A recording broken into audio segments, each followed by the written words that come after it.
Welcome to my journey through the Bible. This will be applications you can apply to your life and a little more in depth about the chapter. We are in Deuteronomy 22 verses 1 through 30. Now, it's just a good rule of thumb to help where and when you can. We all need help at some time or another. And so when you see that your neighbor is struggling with something or that they're having car trouble, then take a few minutes and help them. Give them a ride somewhere that they need to go. Stop by and check in on them. That's just being a good neighbor. And you do this regardless of how you feel about your neighbor. Sometimes it's hard to do the right thing, but it also builds character. And I feel like most of these statements that were made, they're just make sense. It's just a good rule of thumb. I mean, if you have a bird and you eat the egg and the bird at the same time, then there's no way for it to reproduce. But if you eat the bird and you allow the egg to hatch and then it has more eggs, then you are producing food for a lifetime. And then it talks about making sure you put a rail around your house so nobody falls off. This again just makes sense. When you have playgrounds, there is a rail or a fencing all around the top portion of it so the children do not fall off.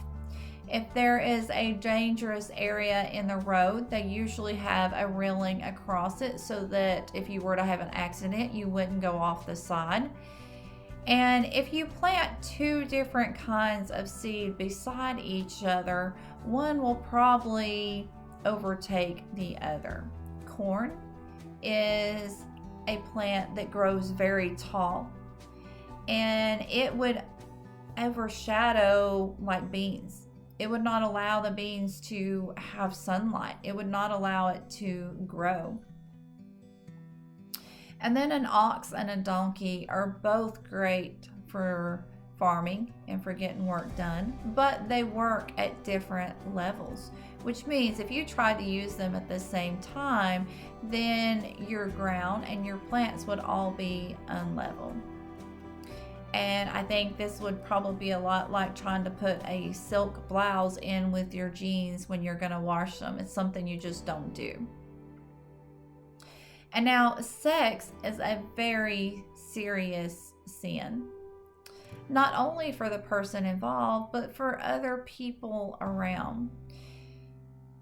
If you cheat on your spouse, now you've created problems not only for you and that other person, but for all the people that are involved, for the children that are involved, for the family that is involved. And then, of course, if a man raped a woman and she was married or engaged, then he was to be stoned to death. Now, if she was not married or engaged, then he was to marry her. Because in this time, if you had sex with a woman, then that was the same as saying she is my wife. And therefore, he would have to marry her and stay with her until he died. And God wanted Israel to do away with all the evilness. But today, people don't have a lot of respect for one another in sex and in their relationships. A lot of times it's just for the moment, it's for their desires, it's to have what they want. But that ends up with a lot of children that don't have a mother or a father around.